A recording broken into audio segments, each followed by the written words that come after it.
My name is Matt Barton. Uh, Job title can be a little bit varied, but I am a uh, automotive professional racing mechanic as well as a high performance and custom car builder, owner operator for a small business that I run.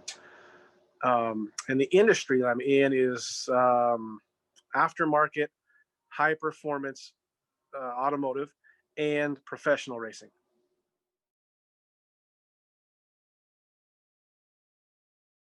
I've been in the industry since I was 15. So being that would be 25 years now. We kind of had to pull some strings. I was really eager. I was doing a lot of work on my own stuff as a kid, my parents' cars. And so at 15, I kept bugging this auto body shop in Tahoe for a job. Every week I'd go by and just bug him through it was like a ROP kind of on the job training after school program that I got school credits for. And eventually I wore him down enough, but we had to fudge the paper so that I could get a job, because even at 16, you weren't allowed to work at a dealership because you had to move cars and there was insurance policy things. So they put me down as lot janitor, which on paper I was just walk around with a broom and a shovel sweeping the lot, but it got me the ability to get a job and work in the body shop. And that's really where I got my first start.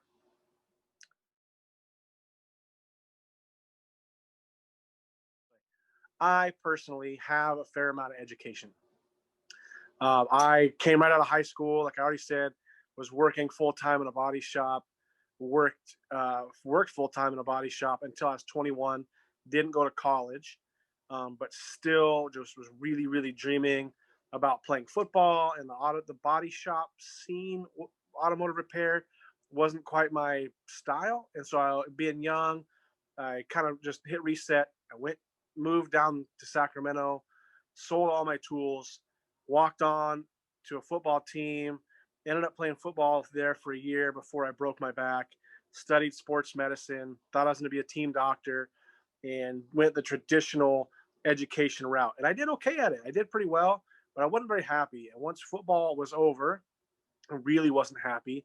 And even the whole time I was living out my dream and playing football, getting that out of my system, I just kept dreaming about building hot rods and going racing and all those things that little tiny mechanic kids grow up dreaming about, the Indy 500 and NASCAR.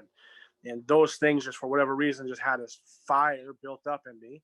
And so I kind of realized, luckily, very quickly, and before I spent a lot of money, that like just traditional schooling wasn't for me. Obviously, I wasn't going to be some big football star, and I needed to go back into the automotive field. So I found a job where I was building dump trucks, and Wyotech had opened a campus in Sacramento. And Wyotech at the time was a pretty well-known national vocational technical school that was geared towards automotive specialties. And so I enrolled there in an accelerated 24-month program. Ended up adding a few months to that, and walked out with what was the equivalent of an AA, with the credits that I had from college. And through that school, that kind of opened up some other categories, and some opportunities for me through television and things like that.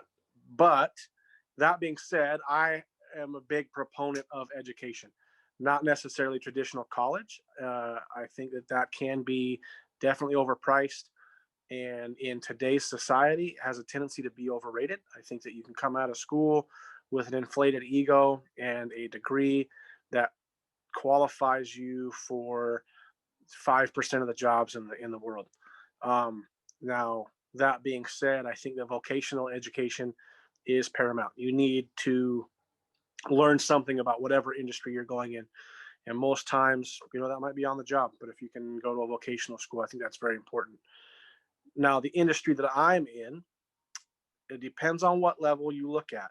90% of the guys, I say guys, it's a male dominant field. That's not to say that there's not some female in there, but 90% of the workforce in the automotive industry, especially even racing, um, have only a high school education. But they have much more on the job experience than even I do. I've been doing this for 20 years now, racing professionally for about 17. These guys started racing right out of high school. Yeah, especially here, like in Indiana. That's one of the reasons I moved here. It's a racing capital of the world. their dads raced. Their uncles had race cars in their garages, and then they raced every Saturday night. So these guys came out of high school working for IndyCar teams as like floor sweepers, and they've been doing it ever since. And they've never had to get a formal education. That's not to say that they're not very, very bright and very, very brilliant and very talented people.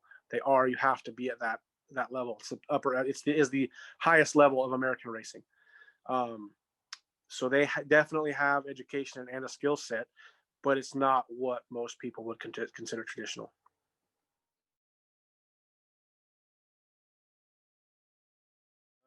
No, every day is completely different. Um, every day, even at the racetrack. So we'll just start with the shop. I mean, typically I try to get to the shop at 9 o'clock. I say typically because one of the things about being self-employed that's a lot of people don't talk about is the self-discipline that's needed to actually show up on time when nobody is there to call you out for being late or dock your paycheck when it's purely up to you. Um, there's a lot of self-discipline that's very, very hard to instill every day, and even the most disciplined person can lack. The other thing is that I'm one guy, so there's sometimes in the morning where I need to run parts. So certain places don't open till 8 or they don't open till 9, and so I say I try. So I set up my business appointment hours from 11 to 5, just to make sure that I can get things done in the morning, kind of get my brain wrapped at the speed. But other than that, I get into the shop, turn the heater up, get some hot coffee going. I'll try to check emails for 10, 15 minutes just to make sure that there's no fires that I need to respond to or things that I've forgotten, which happens frequently. And then I just go through the list of things that I've either made in my head or written down in a notebook of things I need to accomplish for that day, with the parts that I picked up or the parts that showed up from the day before, and continue to go through that checklist until I can hit the daily goals and stopping points that I need to get. The racetrack's a very, very, very different story. There, I'm again the boss, but there's usually 3 or 4 guys working with me and underneath me, and so it's my job to make sure that we're out the door on time, that everybody's in the car, everybody's present and accounted for and awake, and that when we get to the racetrack, everybody is firing on all 8 cylinders. We're ready to go, and because there the clock does not stop. There, nobody cares if you're late. The green flag drops at 7:05. You better be there at 6:55 because nobody's waiting for you and they don't care. So that's the only time that I am I'm a clock Nazi. Is that the racetrack? There's no such thing as late. There's no such thing as on time. We are early, and we are ready. And so that's just a huge stress all in and of itself. And usually that requires me to get home when the night's over, we're done having dinner as a team. Then I'm making lists on my phone, and I'm up until 11 o'clock, 12 o'clock at night, making sure that all the bases, everything's ready to go. That I'm not dropping the ball to give my guys enough work to make sure that we're on time in the morning.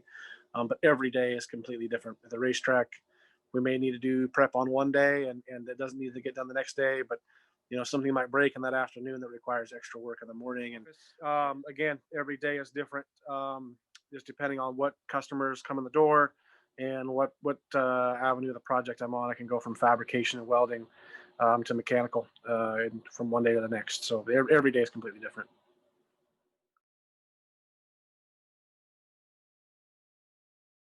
Yeah, the short answer to that is yes, absolutely. Obviously, it's professional racing for a reason, and I have gotten to do some very incredible and very, very special things through racing. Probably one of the highest being the Indy 500.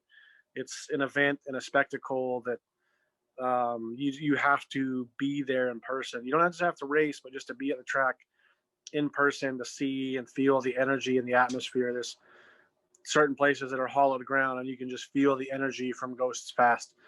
Indianapolis Motor Speedway is definitely one of those places. But on the same flip side, I've been to some very, very epic and very phenomenal cities, and I've never seen anything outside of the hotel and the racetrack. And people ask all the time, like, "Oh man, you went to this place? Like, what's that city like?" And like, well, I really don't know unless it's between the racetrack and the hotel, because by the time I get home from the hotel, it's probably 11 or 12 o'clock at night, and I'm exhausted. And I'm lucky to get dinner, and I want to shower, and I want to go to bed because the alarm is going off at 4:30 or 5:30. It's 4 or 5 hours of sleep, and then I've got to be back at the track at 6 a.m. so that we can make practice in the morning session in time. So um, in the in the moment of it, yeah, it's absolutely phenomenal. Once race day hits, it's a very special thing when you get to don a team uniform and you're there before everybody else, and the fans come in. You just hear the buzz and the electricity, and it almost feels like you're untouchable. The president himself can and has landed in the middle of the infield, and he's looking at you in reverence because you're part of the race team. You're wearing the jersey, and that's a really special feeling that not very many people in life get to experience. And I'm very, very fortunate and very blessed to have said that I can continue to do that and make a paycheck doing that.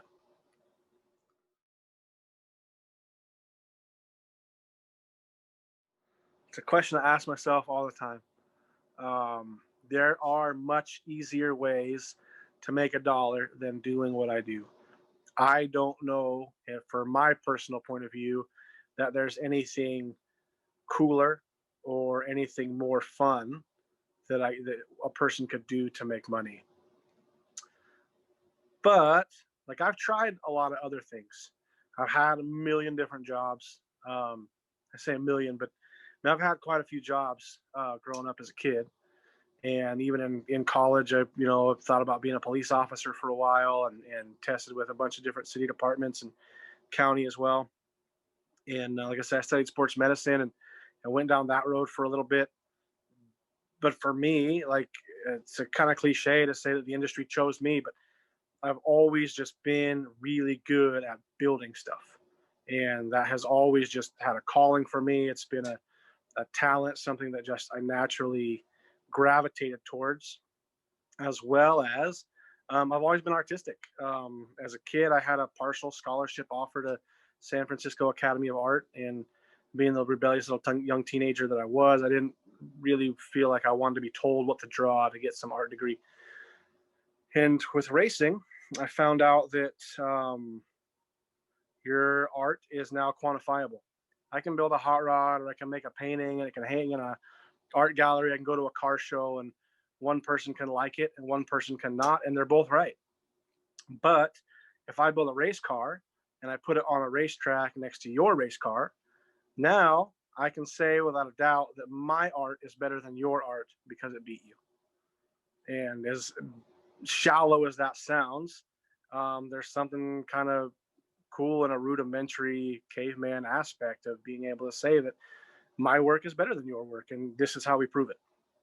And that competitive aspect, especially being an athlete my whole life, has really drawn to me. And for me, racing and art and competitiveness all meet in one special place in my brain, and it works.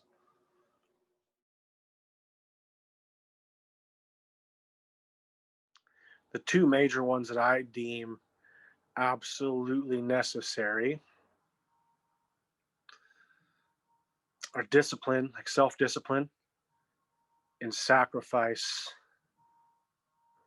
There's one other that's a little bit less tangible, and I'll talk about that in a second. But the self-discipline kind of takes precedent over everything. There's a lot of unsupervised time in racing and even just being a mechanic where you need to have the self-discipline to do the very best job that you can when you're putting something back together.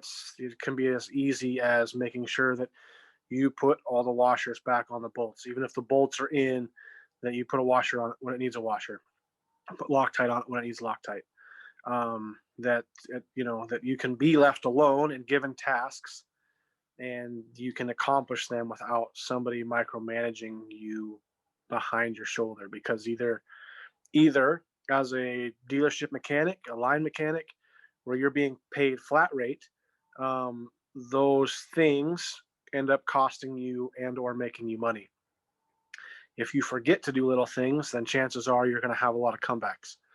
And that means that you're going to be working for free and you're fixing things that you should have done properly the first time, and you don't get paid a second time. It's also not very ethical if you try to make that happen. Racing, that needs to happen because time is key. The more time you have with the car, the the better you can make it. And so you need to be able to do what you need to do alone, so that everybody can prosper, so that everybody can do their job by themselves. Sacrifice, because it takes a lot of time to get to the professional level that I've gotten to. There's a lot of hours. And I say a lot of hours, like the average day is 12 to 15 hours a day. Sometimes you get a lunch break, sometimes you don't.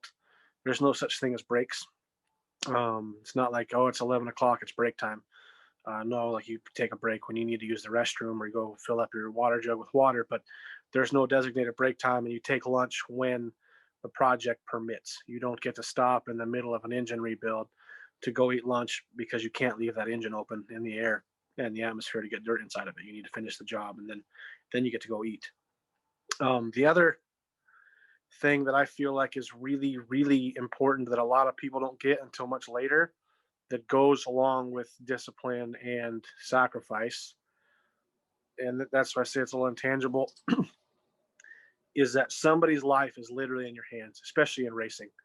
You're taking a piece of machinery and equipment and you're stringing it out to the absolute limit of what that technology will allow.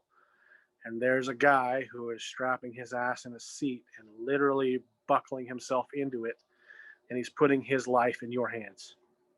And something as stupid as leaving a 10-cent washer off of a bolt can literally kill somebody. And it's easy to get caught up in the pageantry and all the cool aspects that I talked about, being untouchable even from the president. But in the back of every good mechanic's head, he knows that the job he's done could risk this person's life.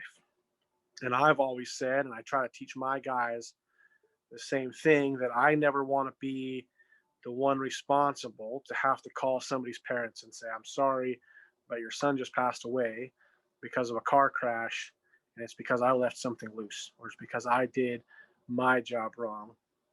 And it's a risk that everybody takes, and the driver knows that he's taking that risk, and it's a risk that we take as crew guys putting that car together.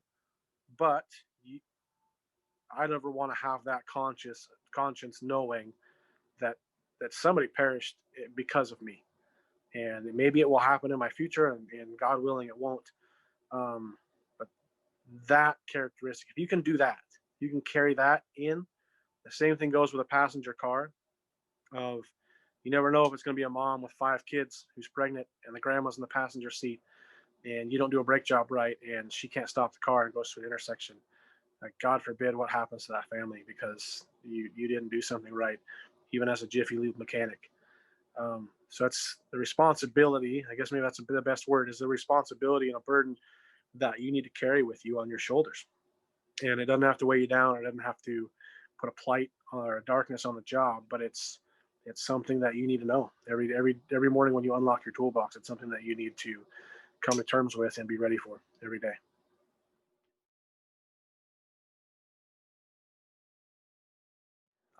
Takes quite a few tools. If you want to go with an actual physical, tangible aspect or equipment, one very obviously is hand tools, wrenches and screwdrivers and pliers, all the things that people associate with mechanics and being able to fix anything. Even construction workers use some of the same tools that we use. Me being a fabricator and a custom car builder, I use a whole bunch of different equipment. I have a number of different welders that do different types of welding processes depending on what type of material I'm working and the thicknesses and what I need to accomplish with that welder. I have a machine shop inside of my shop where I can take raw billets of steel or aluminum and be able to carve those out essentially into whatever shape to make products that I need to make and get different things done. And then just like small electric hand tools and a big flat metal table that I can build proper things with and be able to use, make them square and level. But the biggest tool that I use every day, no matter what I'm doing, is my brain and my hands. The wrench is only as good as it is sitting still, that I need to know how to properly use that. And It's, believe it or not, it's easy to use a hammer and a wrench wrong, and that comes with education on the job or vocational, however it may be. But there's a number of ways to use and abuse tools, and if you learn how to use them properly, then you can do some pretty amazing things with them, and you can use them for some unintended purposes once you realize the threshold of how far you can take your tools.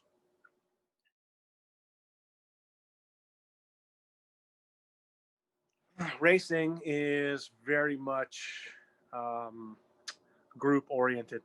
You have a team of, it could be as little as 2 to 3 guys all the way up to 10 or 15 per car. So you need to be able to communicate. You're dealing with sponsors and corporate leaders and corporate representatives and people that come from a different background than you. So you may be covered in oil and grease and super filthy and dirty, and in comes a guy in a $5,000, 3-4 piece suit who is essentially writing the checks, and you need to be able to have a conversation with that guy and not only entertain him, but educate him when he has those questions, and not come across in a way that paints your team in a bad light. So you need to develop good interpersonal skills to go far in this business.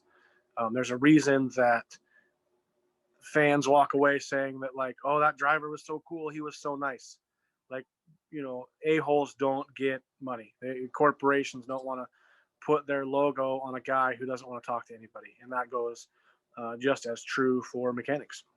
You're still walking around with that big billboard on your back representing those people, so you need to carry yourself and represent them as such, as that you work for them, because you do.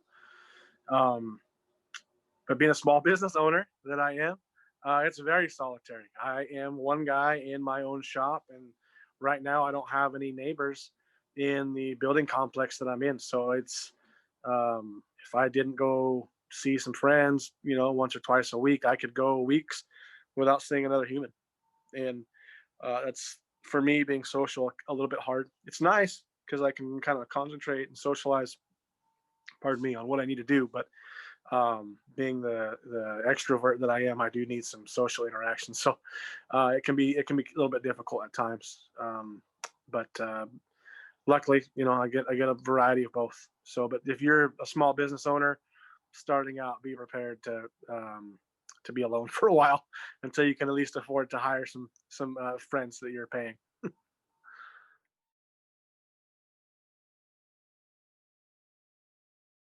Man, it's actually a very widespread pay scale. So there are entry level guys who make $24,000 a year. They're making bare minimum. And then there's guys that are, like very well known, very successful, high paid engineers and setup guys, and they're making, in the six figures, up over $100,000 a year or more, depending on the team and the sponsorship. It really varies on the parent program that you're part of and sponsorship dollars for each year. But no, it's typically you're not going to get rich racing. Nobody really does. You're fortunate if you can make a paycheck racing. 98, I would guess to say 98% of the um, racing professionals all work for free. Most of your weekend track help guys are all volunteer guys, where they get together at Billy Bob's house every Wednesday, and they all work on the race car together, and then they load up on Friday night, and they go to the local dirt track, or they go to the local pavement track, and they go race every week in, week out. Even up to some of the levels that we're at. There's guys that just want to be part of it so badly that they just come to help for certain races. We depend a lot on that, the Indy 500, and some of the teams I've been with have tried to help those guys out, and they'll give them maybe a per diem rate just for as a thank you, and obviously all the team gear and stuff. But no, there's a lot of volunteering that make racing happen. There's so many people that are needed to get the job done that most people just can't get paid. And when you make it to the top level of like NASCAR and IndyCar, there's very, very different levels of people and skill levels, and so the pays reflect that. I'm in a position now where I make okay money racing. I'm what I deem what professionally would deem as part time, where I just basically get called per race, and I get paid a day rate, and it's just above average. It's not the highest, but it's not the lowest, and it's just above median. Um, but for the past before that, the 10 years before that, I was making decent money. I was making, between 40 and 50,000 a year, as a seasoned average guy, but there was a lot of responsibility on top of that. I was a shop foreman. Um, so I had, when we were back in the shop, all the full-time crew guys were under me at that point. All the build and rebuild, maintenance schedules and projects ended up getting kind of filtered through me, um, and then after that, I was running a team as a team manager. But I had a couple of younger kids that were very, very low paid because that's what we could afford. And so even though I was making decent money, um, it wasn't great. I think it was $48,000 a year. But to make that kind of money, I was the crew chief. I was the lead mechanic. I was the lead engineer. I was the team manager. I was the truck driver. The only thing I didn't do was make hotel reservations, flight reservations, and write the checks. I was the parts manager. I was everything, and that's what really. That's kind of how racing is.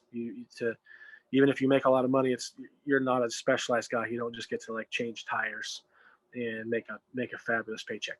You change tires and you drive the truck and you set up the tents and you also are the fueler. And you typically end up working about 6 jobs, 6 jobs in a race team.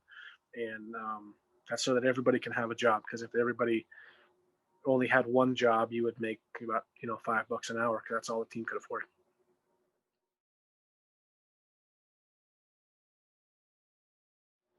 The one that always sticks in my side that I try to prove that I'm the exception of the rule is that most people think that automotive mechanics, even just regular mechanics, automotive mechanics are dumb people. That because throughout history, that job has not required you to go to a formal educational school post secondarily, that it's a lower level job and that somehow it's inferior to doctors and lawyers and businessmen and people that go to standard colleges and get a 4-year degree. When in actuality, you got to be an extremely intelligent person to diagnose the way an engine runs. There's physics, there's science, there's math, and you use those things every day. And uneducated mechanics are bad mechanics, and you don't last very long, even at a dealership or at a basic level. Um, and at the racing aspect, it's even higher.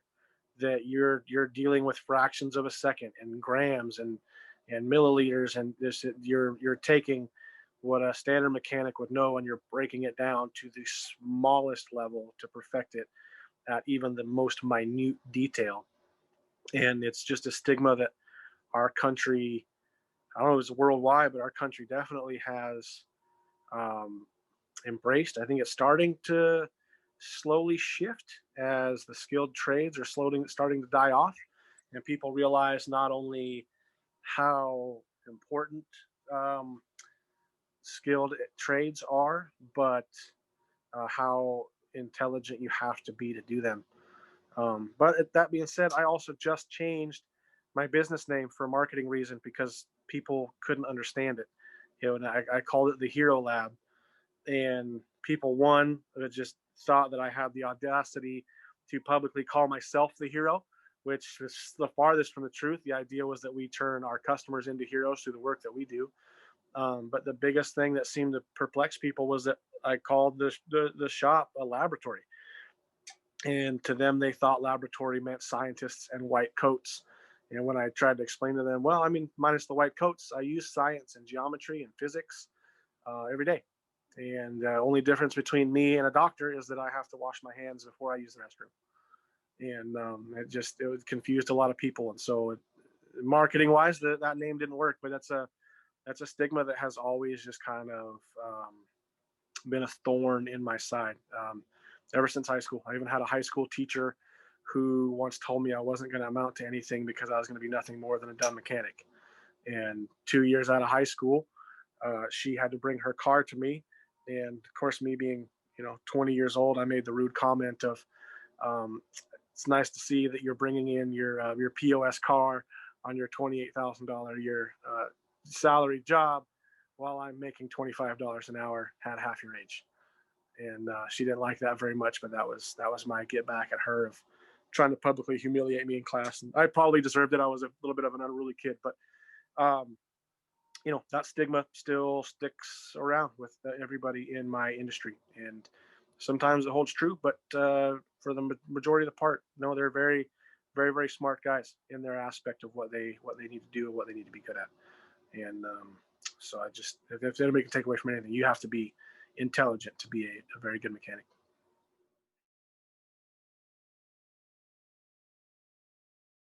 So many. Man, I have led an extremely fortunate life. Even in the racing industry, I've gotten to do some spectacular things that even some of my peers haven't gotten to do. But just from the um, sheer caliber of the varied races that I've been able to do, but I've gotten to race and go explore Baja, Mexico, numerous times. I've raced numerous times at the largest short course off road race in the world, and then obviously the Indy 500 being able to be a part of that, not just once, but now 5 years in a row. But I've even been paid to fly and work in Indonesia for 30 days, and which is just, that was a mind-blowing experience, and the things that we got to do there was incredible. um, but it's one of those jobs that um, it just opens up the whole world, and I may not quite look like it, but um, when you're working on a professional pit crew, you are a professional athlete. And so at least that part of me being a little kid and wanting to be a football superstar kind of came a little bit true. Um, but through that, because I've reached the level that I have through the hard work and dedication that I've put into it, um, it's really opened up the world for me. And I've been paid, not only invited, but paid to travel to some spectacular places around the world. And I've seen, sometimes I lose count, but I want to say it's 46 of the 50 states in our country, missing Alaska, Montana, North Dakota, and then some of the upper northeastern states. But all those things that I never, as a what I call a regular job person, would have ever gotten to be able to see, or at least been able to see or do in the amount of time that I've been able to do it. So for me, that's the positive part of it. Is it's not, there's some cool things of being able to be on TV occasionally, and your parents watching you race and do your job on ABC Sports in the morning is kind of a special thing.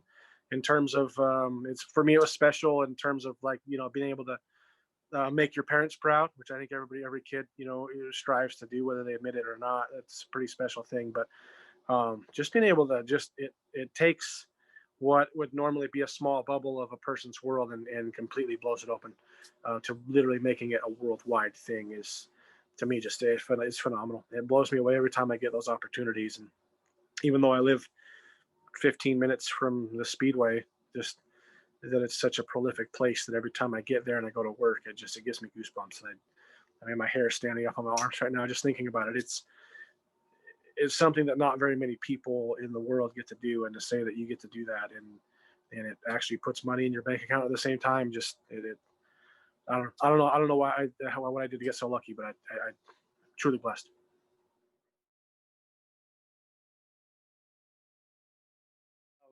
There's quite a few of those too. So the number one thing is, I think, like anything, to get exceptionally good and to reach the top of anything, it takes a lot of sacrifice, and racing is no different. Um, in the fact that it takes many hours. There's a lot of hours. A car gets crashed, it's got to get fixed. It can't wait till Monday. It can't wait till whatever. It's got to get done. And most racing happens on the weekends, and it happens also on holiday weekends. So the biggest drawback is that it takes a drastic toll on all relationships, friends and romantic included. It's very, very hard to find a romantic partner who is willing to put up with somebody who has to work 7 days a week, 15 hours a day at times. That's hard on people. It's admittedly hard. So it takes some sacrifice on that person's end as well. Um, and just, sometimes friends get mad at you because you constantly have to decline invites. It's 4th of July weekend, and they want to invite you to their party, or they're having a swimming pool or a barbecue or something where everybody usually gets together and socializes, and you're on the road. Or if you're not on the road, you're at the shop, and because you got to get the car ready to go. And so your typical answer is thanks. I'll try to swing by after we're done at the shop. And eventually, sucks to say, but you just kind of stop getting invited to stuff. And so it plays hard on your emotions sometimes, or you think that you're a bad friend, or maybe your friends don't like you anymore. But truth of the matter is, they just kind of get tired of asking. Nobody likes to be um, shot down all the time. And so it's not they don't care about you. It's just that they know either they've accepted like, oh, he's busy and he'll stop by when he can, or they just stop asking because they figure like, well, he'll let me know when he's free. So that's always been the hardest part of this job, is just the sacrifice of it and the social dynamic. And so because of that, you kind of end up being really, really close friends with the guys you work with, only because they have the same schedule and there's proximity, and you all have the same goals. You're on a team, right? It's just like being on any other team. Those things form bonds when you go through ups and downs together. So you form those really tight relationships, and people that don't understand it or aren't willing to also sacrifice a little bit to be a part of it kind of get pushed to the wayside. And so you just end up forming stronger bonds within. And um, it takes a little while to realize that, but it can be a negative, but it can also be a positive.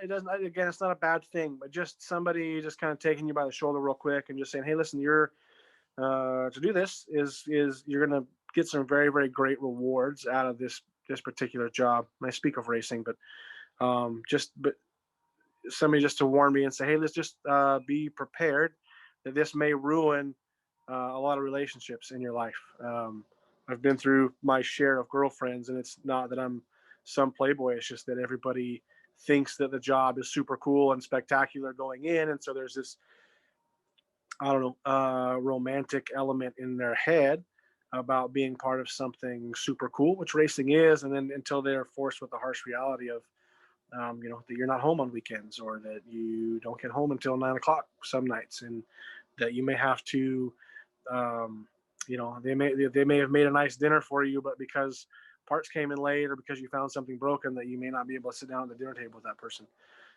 Those are things that you never know until you get in. That would be nice to have some foreshadowing of somebody saying, "Hey, here's what you should be prepared to sacrifice if this is the level that you want to get to."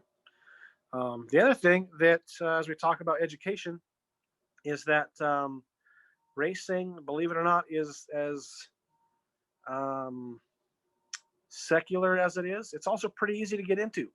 You're always looking for helpers, and they're looking for work. So you can be a young kid, even still in high school. You can be a young man out of high school. You can be a guy in his 30s and 40s with no experience. But if you want to get into it, you can go find a race team at your local racetrack and just go volunteer your time to learn about it. You can be what we call a mud scraper at a local dirt track. Cars come in dirty and they need to be cleaned. And that's typically everybody's first job. That's what all they'll trust you with, is just cleaning the car. And even that, you'll get scolded with a couple times because you're probably not cleaning it right. Um, so, but that's I feel like I am exactly where I need to be, and um, I believe a lot in divinity and divine intervention, and I think that my path was my path for a purpose. But I also wish that I would have known, like, hey, you can move out of high school and go move to Indiana and just go knock on an IndyCar shop's door and ask for a job. And if they have the budget, they'll probably give it to you. You may be sweeping floors and polishing cars and wheels for the first couple of years, but you know what? You're working with an IndyCar team, and that's a pretty special thing. So you don't always need the educational background. What you do need is the work ethic and the enthusiasm and the drive to show up every day.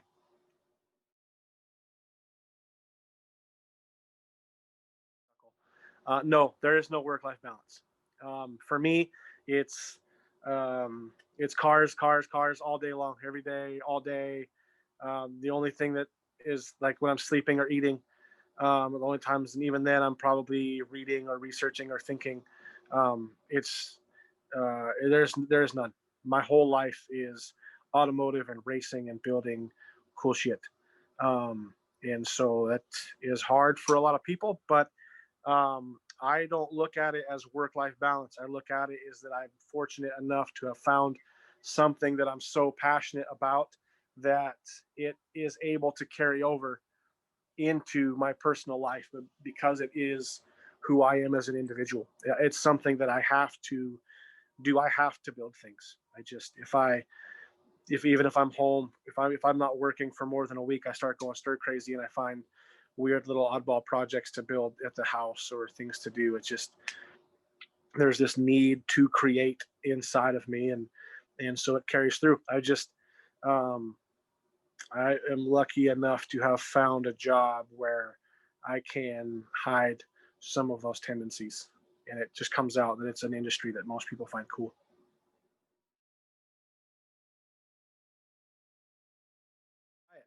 And the only way to know it is to try it.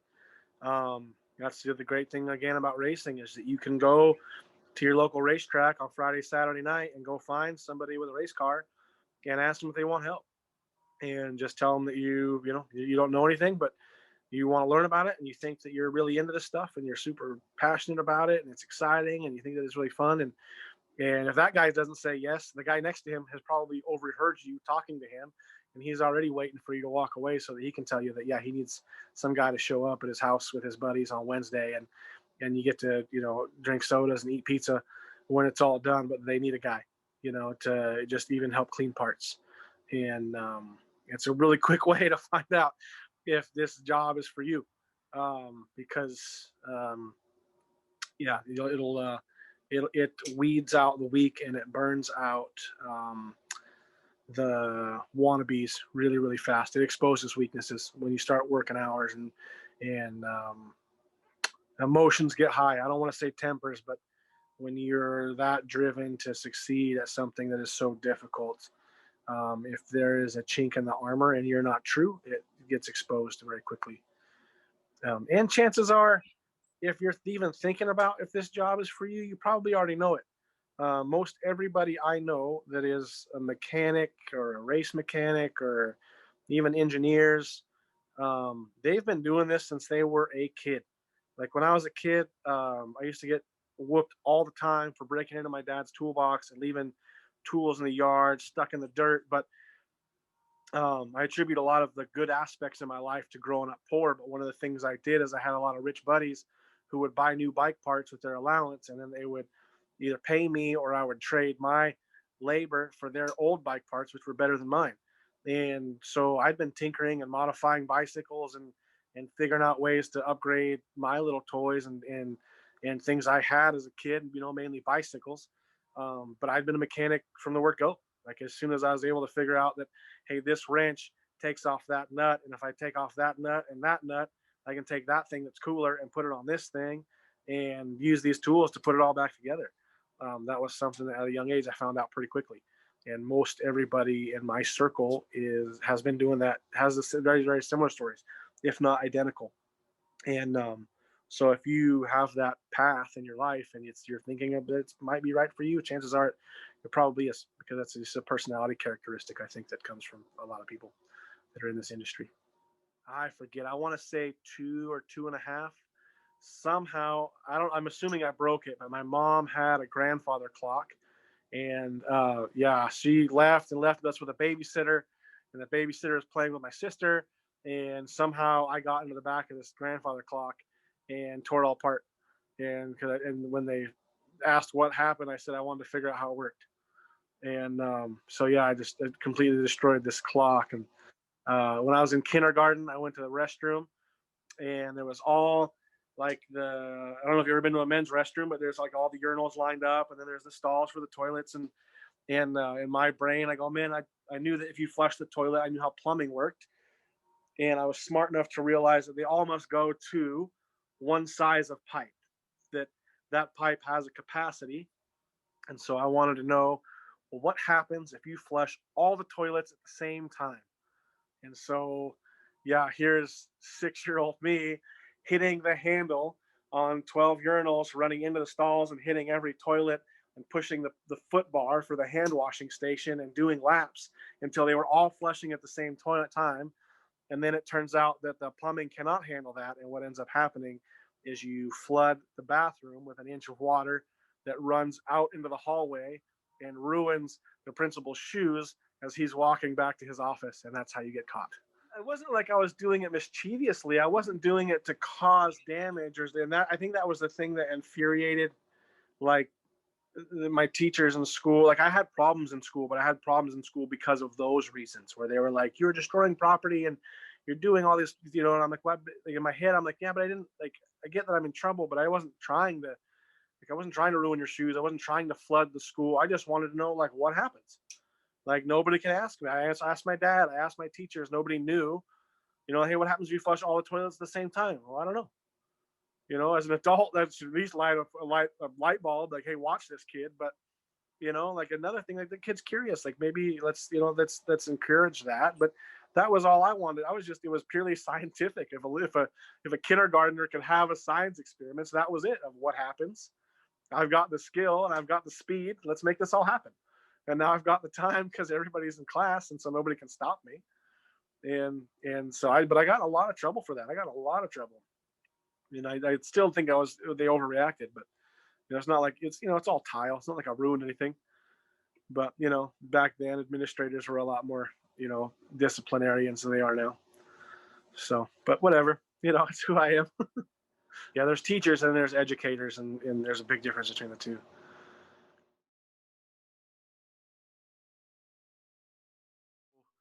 At a more pedestrian level on the dealership side, you could be a car salesman, which is kind of a pretty good job. You make some really, really good money. You get to drive all the coolest, newest cars, and you get to sell them to people.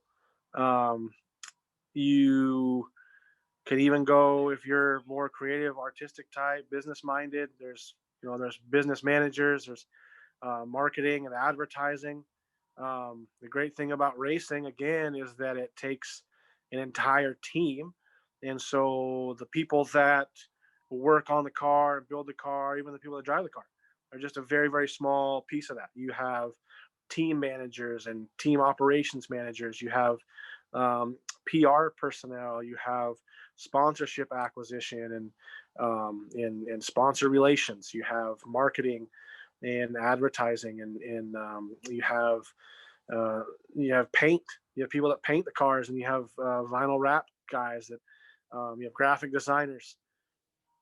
There's a million different jobs that all relate to the automotive industry. I mean, even like I said, even at the pedestrian level, even a dealership needs PR people. They need a social media expert. They need graphic designers. They need business managers. They need sales managers. They need office managers.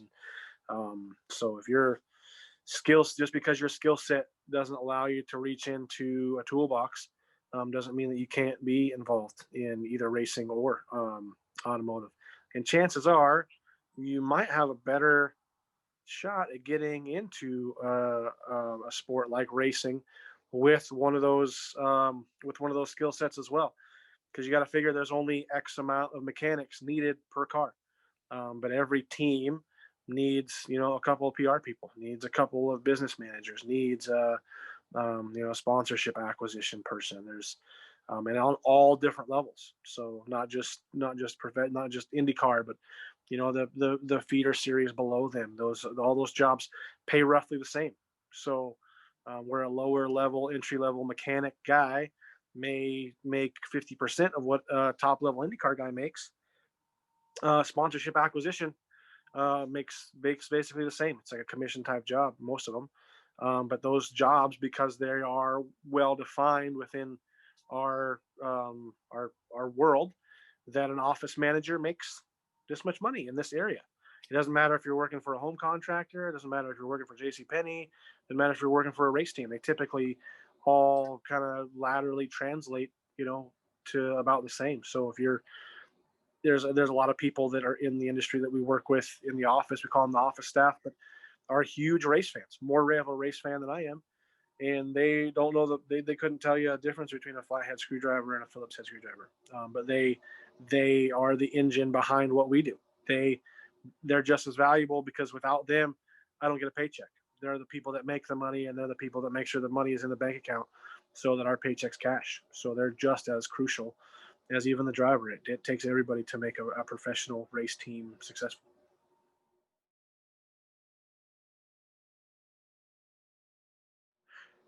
Again, short answer is yes, 100%. It fits my personality to a T. Um, there are some things that I didn't know going in. Like, I've always been a little bit headstrong, and I've always had a very high self-worth and high self-confidence. And so I felt like I knew what I was doing when I took that leap, and turned out I was dead wrong. That being a businessman and running a business is a skill set all in and all of itself. It's one thing to be good at your trade. It's another thing to be a good businessman. And boy, I'm kicking and screaming and swimming as hard as I can, but it feels like I'm swimming up current. And I don't know, other than how to just get the hard knocks of life, I don't know how else to learn. And so for me, it's kind of a trial by fire is best. Um, but is it everything it's cracked up to be? Yes and no. It is, in the sense that I am totally 100% in control of my own destiny. I am the reason that I succeed, and I am the reason that I fail. And for me, that's the best life. I don't want to have to put my fate into somebody else's hands when things go wrong, because of somebody else's mistakes. But when you make mistakes and it's of your own fault, there's nobody else to point a finger at but you, and it stings. It stings bad. And I equated a lot to wrestling. I played football and I wrestled, and I was really good at both. Wrestling was so much harder because when you lose a wrestling match, you lost a wrestling match. I couldn't say it was because our quarterback threw an interception, or because my linebacker missed a tackle, or because we as a defense didn't stop everybody. The same thing in business ownership. When you fail, you fail. And that's hard, and it hurts, and it's demoralizing, and it stings, and it crushes a lot of people. But the inverse is absolutely true. It's a pendulum. It swings equally both sides. So as much as it stings when you fail, man, is it awesome when you hit a home run and you knock one out of the park. Because there again, that was your work and your effort that made that thing happen. And but the harder thing is the home runs. It's just like baseball. A home run's a home run because they don't happen very often. That pendulum has a tendency to feel like it stays over here in the bad a lot more than it feels like it's in the good. And you're doing pretty good if you can kind of get that thing to balance in the middle. And that's where a lot of life as a business owner runs, is trying to keep that thing vibrating in the middle, and just trying to maybe nudge that towards the good as you walk the path further on in your business career. But I like it because I can make my own schedule. It allows me to still race. I say professionally. I still do race professionally, but it's a part-time, full-time type of deal where I can schedule my customers, and they know, they like, and they appreciate that I still am involved with automotive racing on that level. And so I can schedule and work my business around that. At some point, the business is going to start to take off where I'm either going to need to hire somebody or pull back from racing, because the business as an entity as itself is going to require me to be there more to babysit it and to help that thing grow. And that's okay. That's part of growing a business, is realizing that now you've created this small baby, this small animal that constantly needs to be fed, and you are the only person that can feed that. And so at first, you may have to kind of go over here and work for John down the street to make a couple bucks to feed that animal. But eventually that animal will start to produce enough where you need to be there with it, to help it continue to grow and to roll until you can get some people. And I'm not at that point yet, but I'm just at that transitional period where some things outside of my life are going to have to start changing so that I can continue to grow this entity. But it, no, for better or for worse, it's a lifestyle it's suited me. I don't have a problem with authority. I've never been that guy, as mischievous as I have been growing up and as ornery as I am as an adult.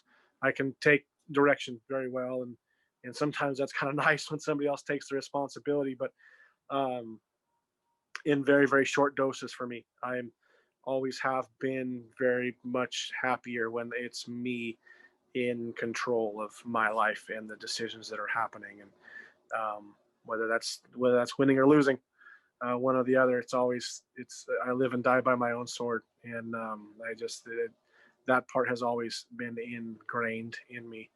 I don't think I was a very good son for that reason either, constantly questioning my parents, and was probably slightly more independent than I should have been. But it's just how I was wired, and it's good for me. It's not good for everybody, but I think it's something that everybody can do, and it's one of those things that I think that everybody should do. I think that if my business were, heaven forbid, and knock on wood and all those things, if my business were to fail and I had to go back to work tomorrow, I would 1000% be a better employee, because now I know what it really takes behind the scenes, to run a business, and that your manager might be an idiot. He may not know how to do your job, but he's probably pretty good at his job.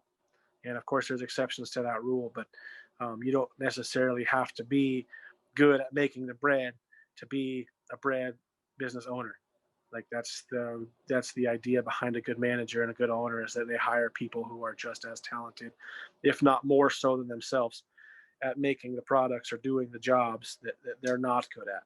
And it took me a while to realize, and until now, as a business owner, that I see that that those are the things that it takes to make a well-oiled machine run, just like a race team. I'm really good at certain jobs, and I'm really not good at other jobs, and so that's why you hire a really little tiny strong guy to be the outside right rear tire changer, because he's got to run outside around the car, and there's guys who are a lot faster than me, and so I'd probably be better to be the inside guy, and I'm really good at talking, as maybe why I'm here, but I can think fast, and so that's why I think I'm a really good spotter. I stay calm under high pressure situations, and when things are happening quickly, I can still speak slowly and calmly, and let my brain run fast in the background and be able to convey the proper information to somebody, so they can safely navigate a dangerous situation without getting them amped up or scared, or making sure that they can hear everything.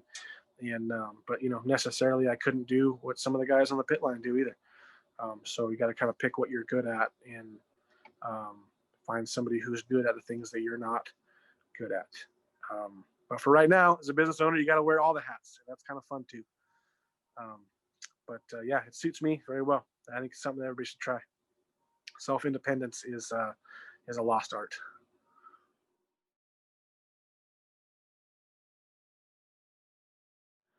Is even though it sounds cliche, like I didn't really choose this. I mean, ultimately I did, but this lifestyle, which is really what it is, I live in a lifestyle industry.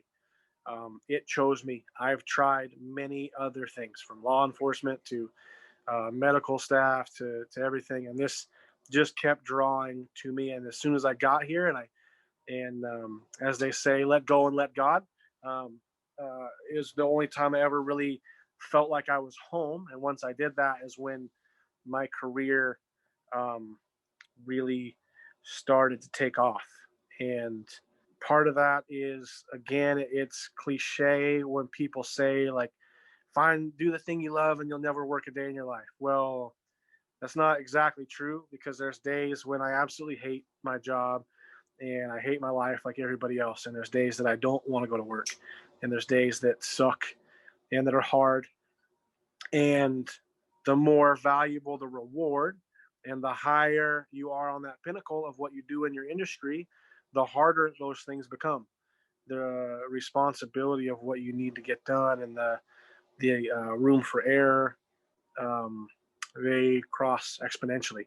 And if you want to talk about um, pressure of not making a mistake, look at the Indy 500, where for 4 hours there's a car going 230 miles an hour with 33 people's lives at stake, and one split second miscall of judgment could severely hurt somebody, if not kill them. And that level of pressure is outrageous, but the rewards are super high. But I think where the ideology behind the saying comes from of find something that you're passionate about and you'll never work a day in your life is really inverse, because what happens is if you find the thing that you love to do, you're already thinking about that thing constantly. You're reading about it, you're researching it, you're studying it. And so it's easy to make that transition into being the best at doing whatever it is you love to do. To be the best means that you're putting in more time and effort into something than anybody else ever does. That's how people become the best. And so if you love something, if you're driven by it and you're passionate about it, you're already doing that. And I don't care if it's building race cars or building quilts or basket weaving. If it's something that you're passionate about, you eventually will become excellent at it because it's all consuming. It's all that you think about. It's all that you learn. It's all that you do. And you have nowhere to go but to gain those skills. And when you gain those skills and you become extremely proficient, not just proficient, but extremely proficient, that's how you become a professional. And now those skills are valuable. And once you have those valuable skills, now you have a trade, now you have a profession, and now you yourself have value to your society. And that's how you make money. And the better you become, the more you can charge, and you can create essentially the life that you want by following that path. But it takes a lot of work and it takes a lot of sacrifice and a lot of determination. When I was going to school, when I went to that tech school, I was working, and it was an accelerated program of 24 months, but I was going to work at 6 a.m. and getting off at 3:30, driving an hour across town, taking a 15-minute nap in my truck, starting class at 4:30 or 5 o'clock, and class let out at 2:30 a.m. Had to do homework, get a little bit of eat, and go to sleep because I had to be back at work at, at 6 a.m. the next morning. And I did that 6 days a week for 2 years. And it opened up some tremendous opportunities for me, and that really helped me kind of jumpstart where I am. But there was no such thing as going out to the bar with my friends. There was no, staying out late for birthday parties and holidays were, maybe a 1 or 2 day off from school, but I still had tests as soon as I came back, or I had, things that I needed to learn and job interviews that were coming up. But for me, I loved doing that stuff. I was a man on fire. I was possessed by all this vast knowledge that I just felt like was being handed to me.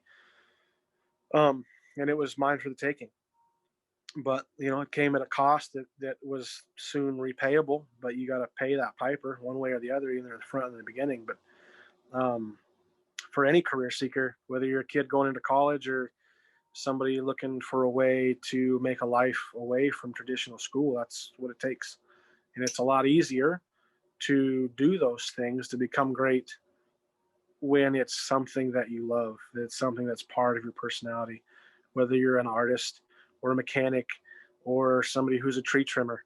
There's all those jobs. You can find niches where they make good money. And even if they don't make good money, they make really good lives.